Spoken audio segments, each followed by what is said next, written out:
Bem-vindos ao IbraCast, podcast trazido especialmente a você pelo IBRAC, o Instituto Brasileiro de Estudos de Concorrência, Consumo e Comércio Internacional. Fiquem agora com a Plenária Comentada, um quadro fixo do IbraCast conduzido por Flávia Chiquito dos Santos, diretora de publicações, e Vivian Fraga, coordenadora de podcast, trazendo os principais debates das sessões de julgamento do CAD. Bem-vindos e bem-vindas ao Plenária Comentada da 214ª Sessão Ordinária de Julgamento do Tribunal do CAD, que aconteceu nesse último dia 24 de maio.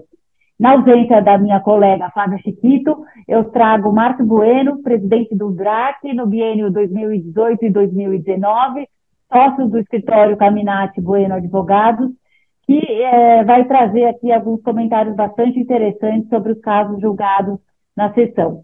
Antes de passar a palavra para ele, vou falar brevemente do informe que ocorreu no início da sessão, mais um documento de trabalho do DEE e esse sobre o monitoramento de remédios antitrust. A publicação analisa a evolução da atividade de monitoramento dos ACCs realizada pelo CAD entre os anos de 2016 e 2021. Esse é o terceiro documento de trabalho lançado em 2023 e visa contribuir e fomentar o conhecimento técnico e prático dos assuntos relacionados à defesa da concorrência. Inicialmente, a pauta contava com 5 itens, 3 processos administrativos e 2 embargos declaratórios. Os 2 embargos declaratórios eles foram adiados, de modo que apenas 3 itens foram discutidos, sendo que apenas 2 deles foram julgados em vista de um deles ter tido pedido de vista do presidente. Com isso, eu passo para o Márcio, que vai comentar para vocês os casos julgados dessa sessão. Muito obrigado, Vivi. Em primeiro lugar, o agradecimento pelo convite para participar aqui do IbraCast. É uma honra poder voltar aqui. E queria parabenizar essa iniciativa. Eu realmente, quando estava aí na diretoria, não pensei nessa forma de comunicação, mas que vem dando muito certo aí. Fico muito feliz com o trabalho de vocês e a oportunidade de participar aqui também com os meus comentários. Sou super fã de podcasts, ouço todo dia praticamente, e fico agora feliz de poder estrear agora como participando do podcast e não ouvinte do podcast. Mas, dito isso, Vivian, essa foi uma sessão, como você bem colocou, relativamente curta, mas tiveram algumas discussões bem interessantes, né? Eu pensei aqui seguir a ordem de julgamento da sessão, ao invés do que estava até na pauta, teve alguma inversão lá, por conta, provavelmente, de sustentação oral. Então, o primeiro caso que foi julgado pelo Tribunal do CAD na última semana foi um processo administrativo originado de uma representação da Ecomed Serviços Médicos contra a Unimed Lavras.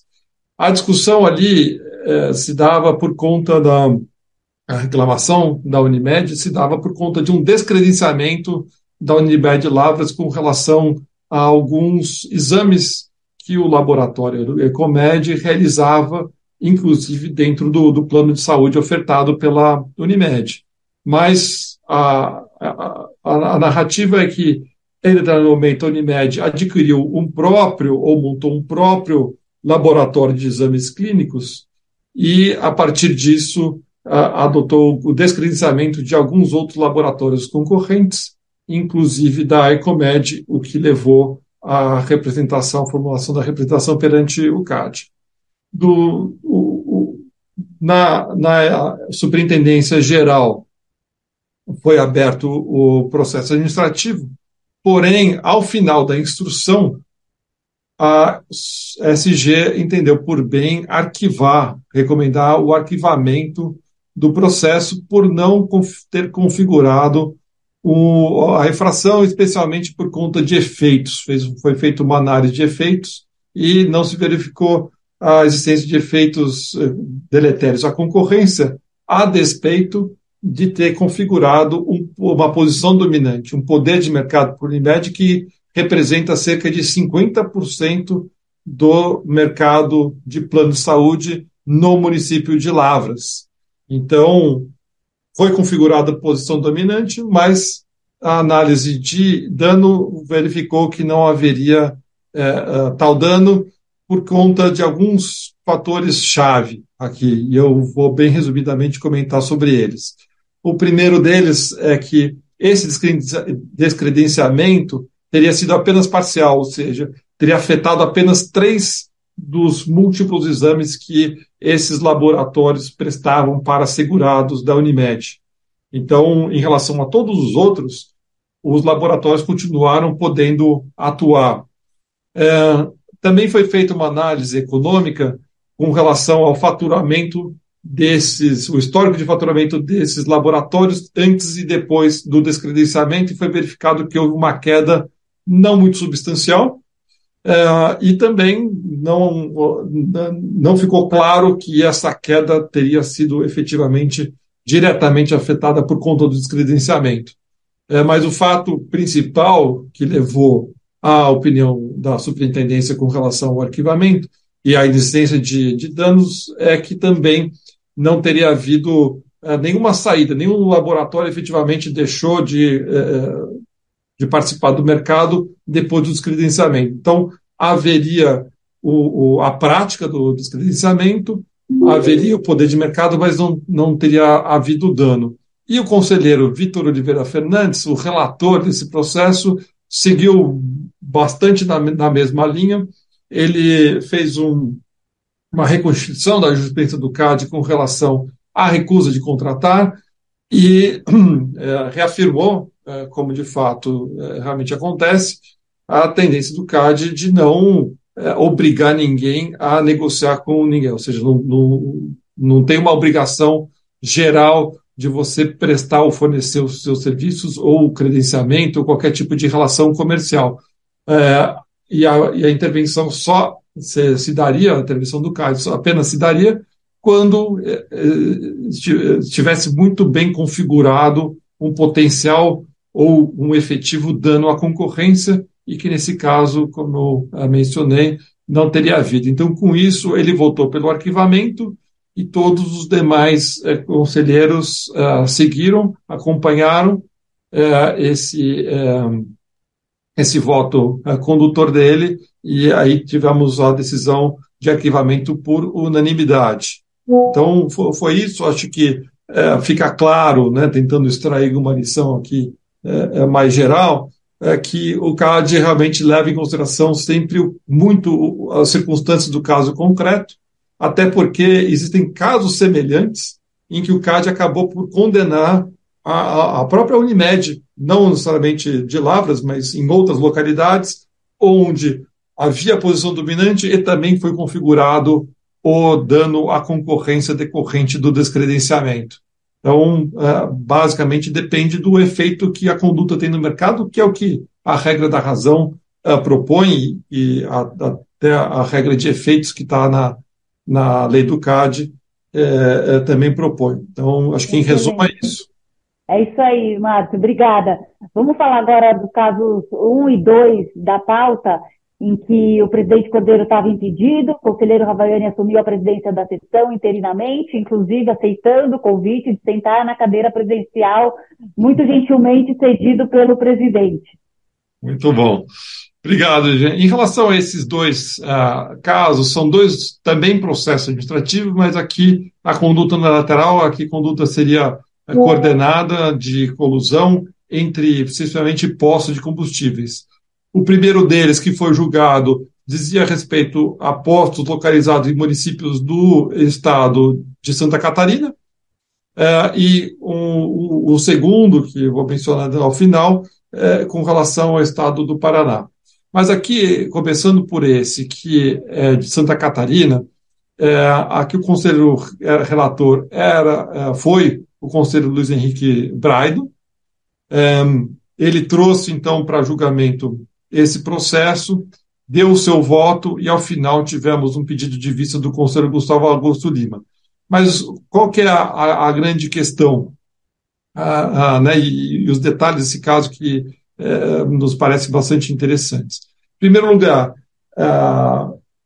isso teve origem em documentos compartilhados pelo Ministério Público de Santa Catarina com o CAD, e aí, naturalmente, a superintendência abriu, e esse material que veio do Ministério Público foram somente mensagens de WhatsApp extraídas de um aparelho apreendido em operação de busca e apreensão no processo criminal.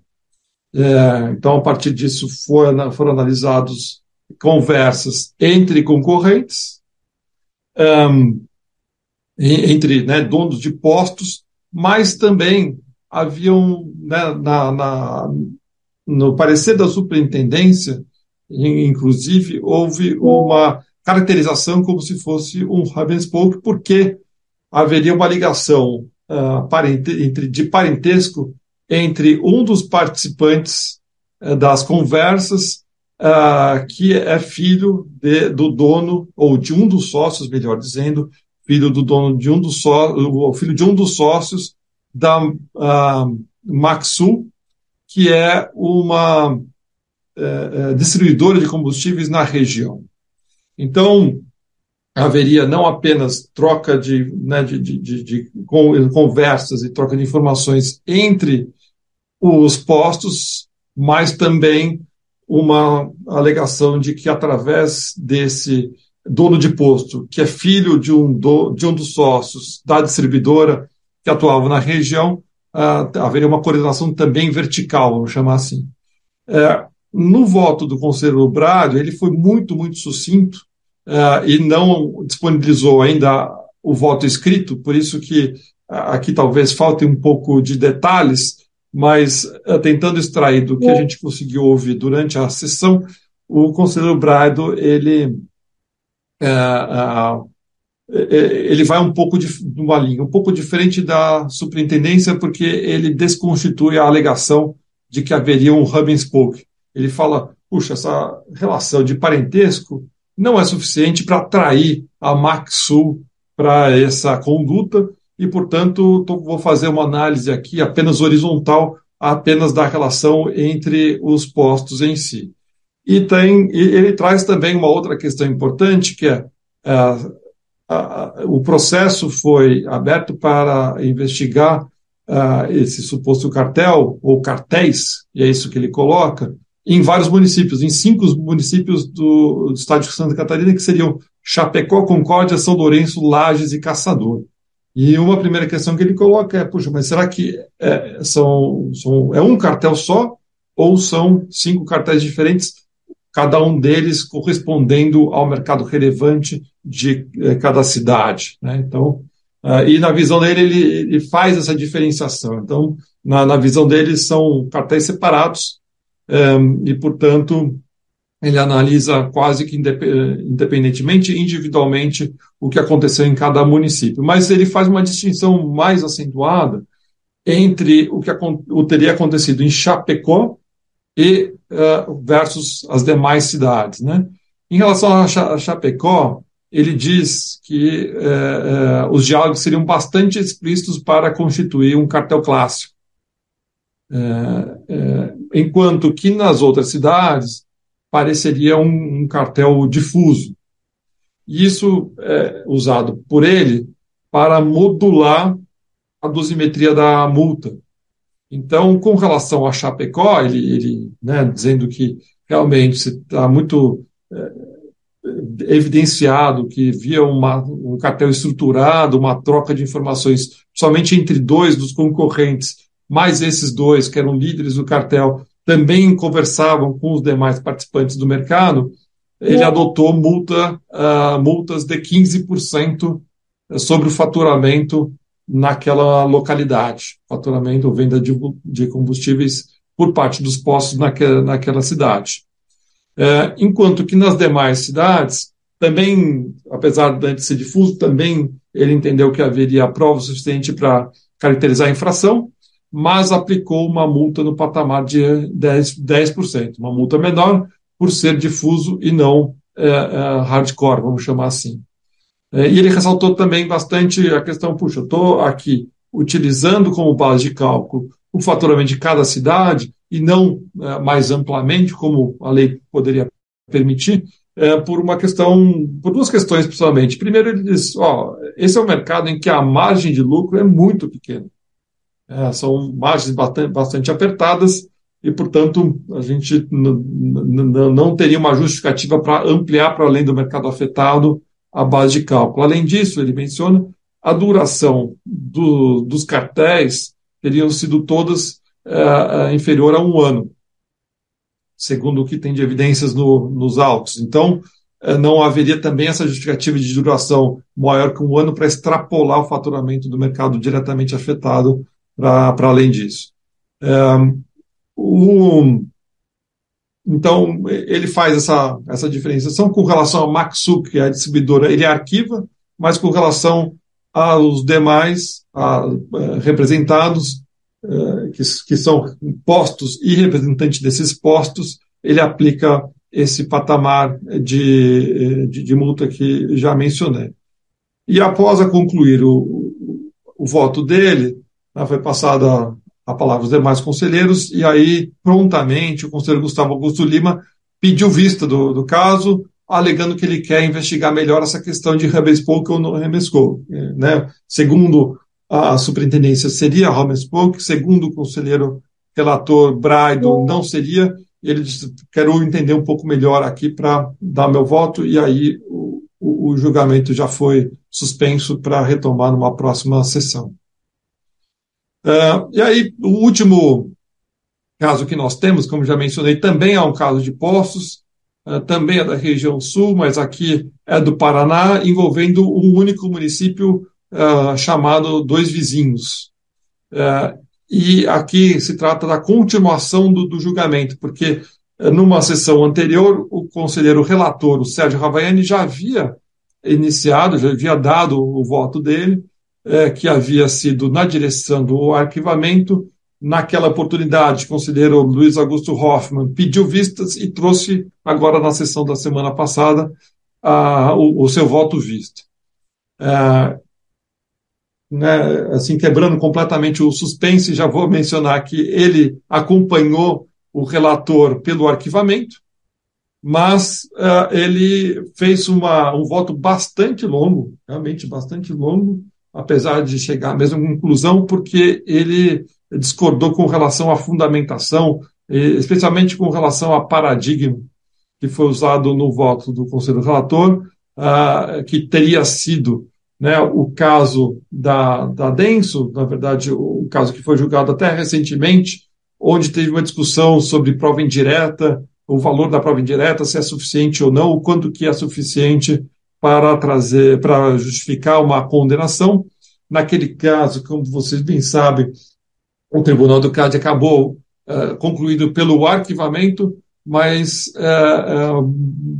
não porque desconsiderando provas indiretas, mas apenas ressaltando muito, qualificando muito em que circunstâncias as provas indiretas podem ser usadas, né? E deixando muito claro que as provas indiretas elas têm naturalmente bem menos valor do que a prova direta, e elas só podem ser usadas quando elas, especialmente, são inequívocas, né? Elas todas indicam na mesma direção e não são ambíguas. Então, essa que é a questão importante.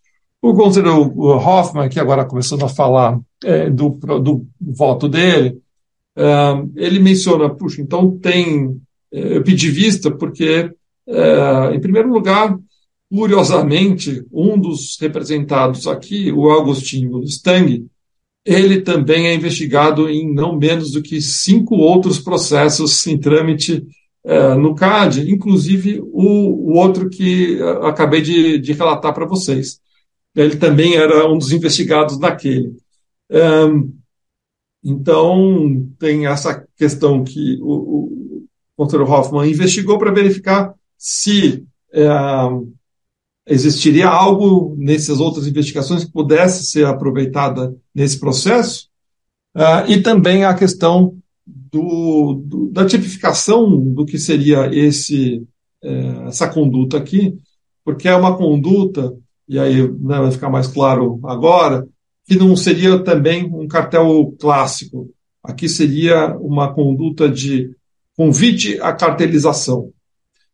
E o conselheiro Hoffmann mencionou, puxa, eu não acho que essa questão esteja suficientemente consolidada na prática do CAD, então eu vou fazer aqui um grande apanhado, uma grande análise de toda a doutrina, jurisprudência do CAD, jurisprudência internacional, sobre essa questão do convite à cartelização e, de uma forma até mais ampla, sobre a questão da influência à conduta comercial uniforme, que seria o enquadramento, né, correspondente ao que nós temos na nossa lei para tratar da questão de convite e cartelização.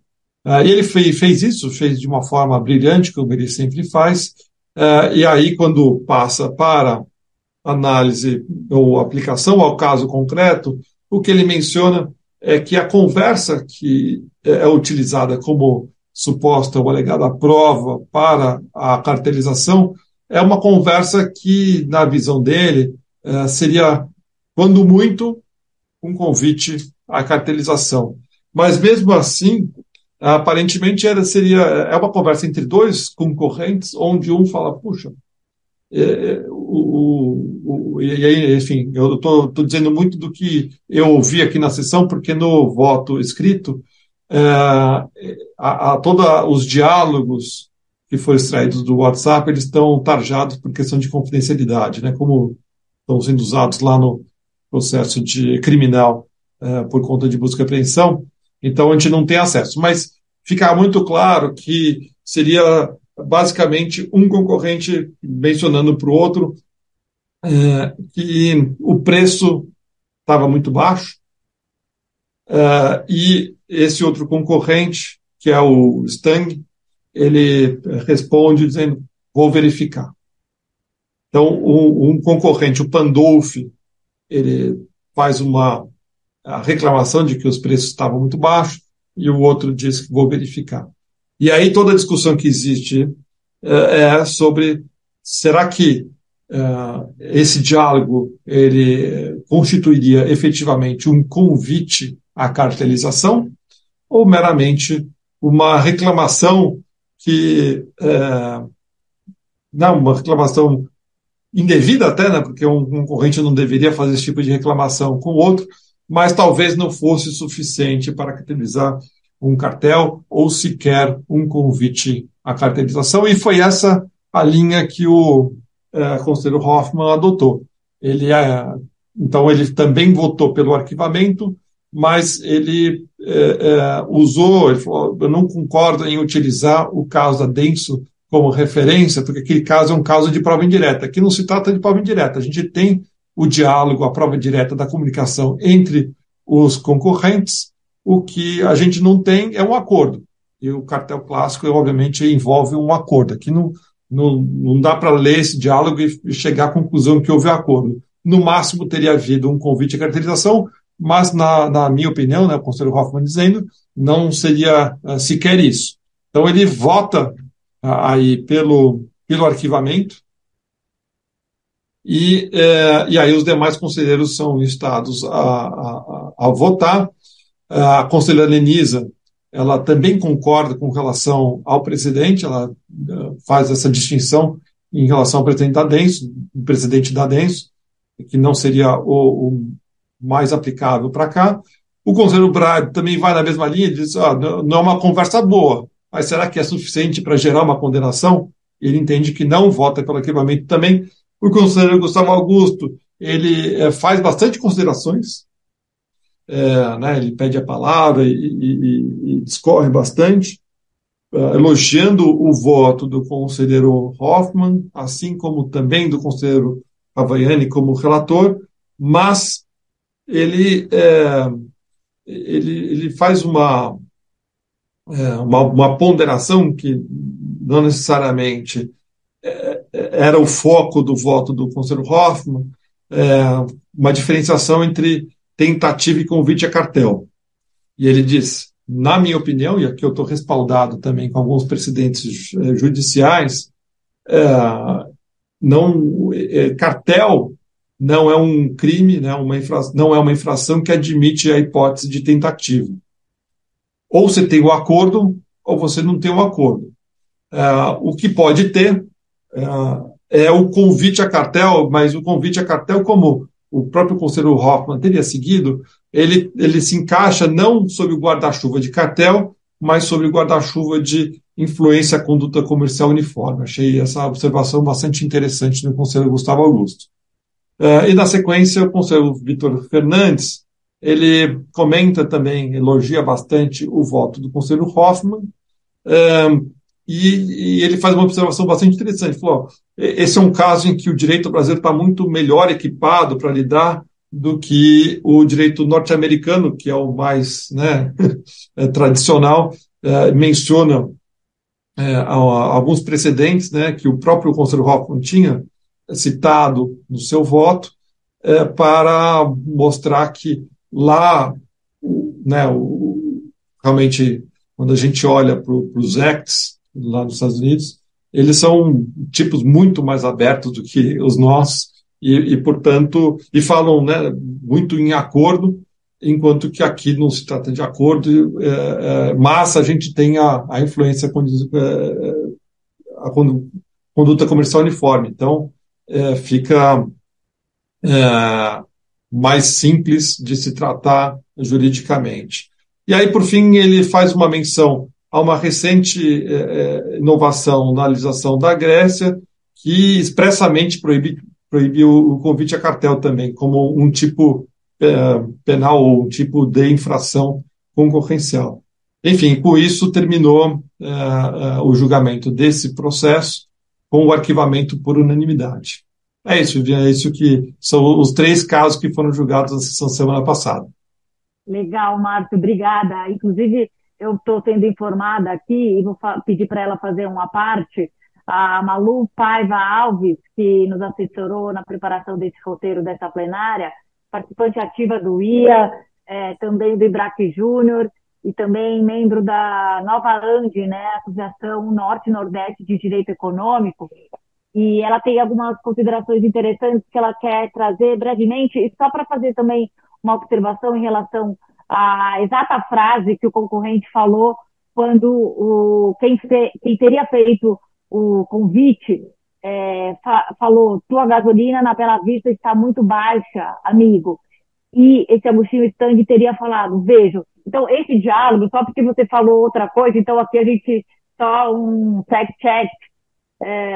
Justo. Esse diálogo está nos autos, está disponível, e eu me lembro vividamente que até o conselheiro Gustavo Augusto falou: olha, ele só respondeu eu vejo, e não vão ter que verificar, que aqui dá impressão diferente, né? E vejo poderia até, isso que o conselheiro Gustavo Augusto fala, poderia ter tido a impressão de que, vejo, meu, para de me atormentar, ou vejo também. Então, poderia ter várias conotações, então ele não poderia se pautar nesse aceite de convite a cartelizar. Só fazer essa observação também, para deixar esse ponto mais claro, e agora com isso eu passo para Malu. Meu primeiro comentário, né, como muito bem mencionado pelo Márcio e pela Vivian, também vai ser no âmbito desse processo administrativo que ocorreu no estado do Paraná, a observação muito forte da posição do tribunal sobre estándares probatório para condenação. Estava presente no voto vista apresentado, foi também presente, foi um argumento que os demais conselheiros trouxeram quando deram a sua posição ao plenário. Então, acho que vale destaque cada vez mais a posição do tribunal sobre a questão do estándares probatório para a condenação dos representados e do quanto também as provas devem ser relacionadas com o caso e dialogar entre si para formar o melhor convencimento da posição do tribunal. No que tange ao processo administrativo no mercado de Santa Catarina, e como muito bem mencionado pelo Márcio, né, infelizmente o voto escrito ainda não está disponibilizado, mas na sessão, como o conselheiro Braido trouxe uma nova posição um pouco divergente da DSG, né, que fez de fato a imputação da conduta de um cartel hub and spoke, e ele teve uma posição que eram diferentes cartéis, inclusive um clássico no município de Chapecó e um difuso nos demais municípios, e como isso influencia, por óbvio, diretamente na dosimetria da multa, eu queria fazer um comentário no que tange a multa das pessoas físicas, né? Assim como a multa das pessoas jurídicas, a gente teve uma aplicação para a multa no cartel clássico da cidade de Chapecó e no cartel difuso das demais cidades. Entretanto, o Gilberto, além da aplicação de multa de cartel, ele recebeu uma multa por adoção, por influência de adoção a conduta uniforme dos demais municípios. E era ele que supostamente tinha essa ligação com a distribuidora Matsu, que teve o processo administrativo arquivado. Então, parte da fundamentação também do pedido de vista do conselheiro Gustavo Augusto é para entender essa relação entre o cartel Hub and Spoke e a possível influência de adoção a conduta uniforme que aconteceu no presente caso. Muito legal, Malu. Muito obrigada. Enquanto despachos finais, a sessão teve apenas despachos da presidência e, como destaque, eu trago a homologação por unanimidade pelo tribunal do descumprimento integral de 2 TCCs em relação às investigações da Lava Jato, Coesa, a antiga OAS, e da Andrade Gutierrez. As empresas, então, elas voltam a responder os processos administrativos e terão que pagar multas de aproximadamente 10 milhões e 800 mil e 5 milhões e 900 mil, respectivamente. Com isso, eu encerro o nosso plenária comentada de hoje. Eu agradeço você, Márcia, muito obrigada. Malu também pela apresentação que você fez. E especialmente a vocês, nossos ouvintes, por ouvirem. Continuem ligados no nosso plenária comentada. E muito obrigada. Muito obrigado, pessoal. E fico muito feliz com a iniciativa aí da Associação no Norte e Nordeste que a Malu está participando. É muito importante levar a defesa da concorrência para todo o Brasil. Como o IBRACast é uma produção do IBRAC e Muito conta com o obrigada, apoio pessoal. técnico da Agradeço equipe de também comunicação ao de IBRAC pela Tosini Freire oportunidade. Advogados.